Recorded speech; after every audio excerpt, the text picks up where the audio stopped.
করে আমার উপর একটু মন খারাপ।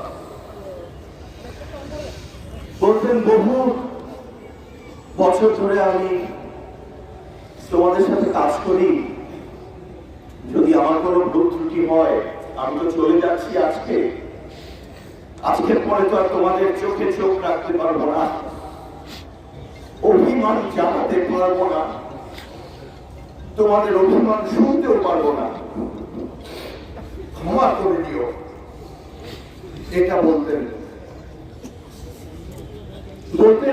আমার এই অল্প সময়ে আমি ভেটেরিনারি ইউনিভার্সিটি করেছি, যেটা এখন পৃথিবীতে একটি নাম করা বিশ্ববিদ্যালয়।